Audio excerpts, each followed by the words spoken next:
Alright, so I'm going to be totally straight with you guys. I didn't think I was going to be delivering my best man speech here, but here we are. So, hey everyone! Hey! So for those who don't know me, my name is Will. I am this guy's very proud older brother today. And if you don't know what I do for a living, I work as a finance officer for a government agency. So, now that you all have zero expectations, I am ready to begin. I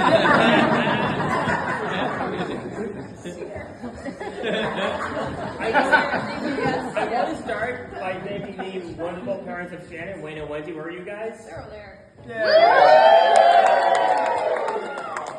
Thank you, everybody. And my equally wonderful parents, and our wonderfully equal parents, Monica and Sean. Who gave us these two wonderful people right here. Yeah. Sorry. It's too late for that. I also want to thank all of you, each and every single one of you from the bottom of my heart for making the very long trip out here. I know that many of you, if not all of you, had to take the transatlantic flight to be here. And considering we're all from New England, we know how difficult it is to get people from that region to come to Ireland. And last but certainly not least, I want to thank all the great people at the Temple House Estate for all the work they put into organizing this. And Roderick, we thank you very much, Roderick.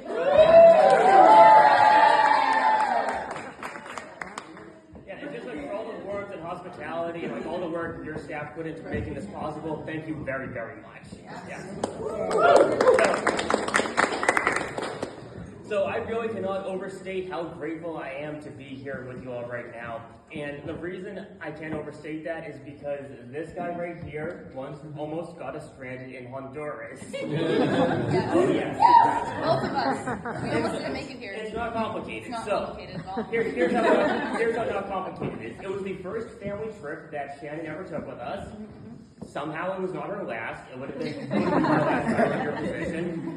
So what happened was our cruise made port in Honduras. Yep, and we decided the three of us to go to an iguana farm. And as one does. Yeah. Now, we all decided to leave our valuables on board the ship, but Brendan here assured us that he had plenty of cash in his pocket to pay for a cab ride to the iguana farms. The ride was well underway when Brendan here realized that he did not in fact have any cash on him. Now, none of us could speak Spanish well enough to explain the situation to the driver.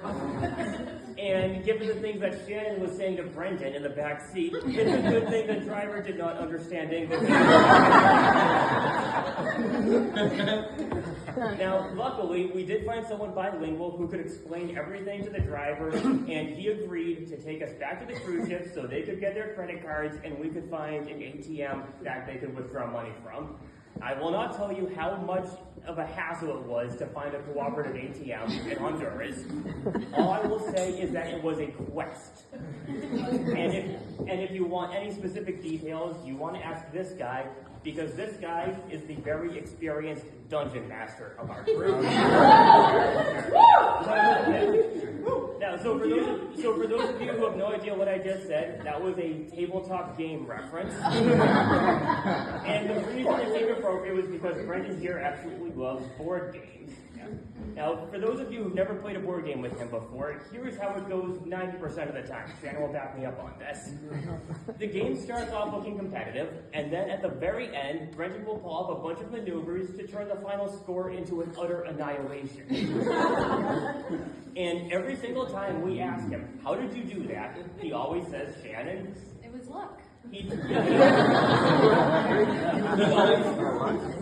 He always says, I just got lucky. Now, I should point out that the games we play are mostly strategy-based, so when you win 17 out of 20 times at a strategy game, that is not luck. So, Brendan, if you want to know what it actually looks like when someone just gets very lucky, look at her and look at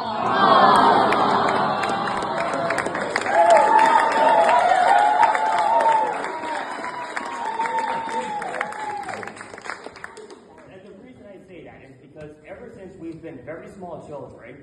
You have always been there for me. You've always been openly affectionate towards me.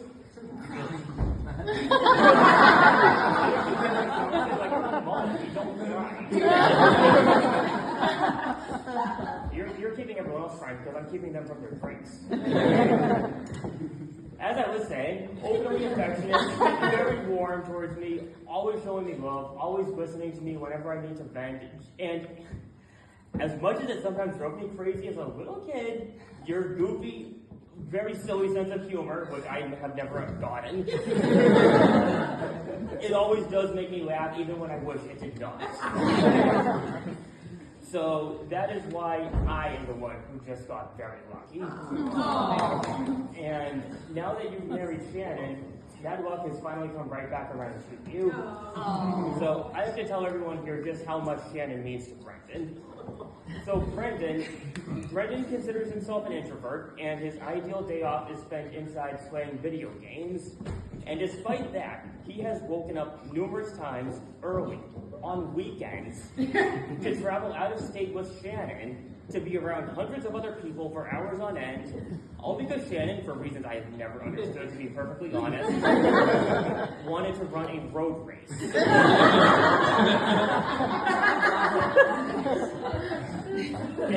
And now here's the thing, I can tell you with exact accuracy the very moment I knew that Brendan and Shannon had something truly special. After I'd gotten to know Shannon for a couple months, I was thinking to myself, she's very smart, she's very funny, she's very hardworking, she's physically and mentally tough. She's just overall really fun and awesome to be around. And so when I was talking about that to Brendan, I said, Shannon's pretty awesome. And Brendan said what is honestly one of the most heartwarming, heartfelt, sentimental things I've ever heard him say. He said, and I quote, "Yeah, she's rad." So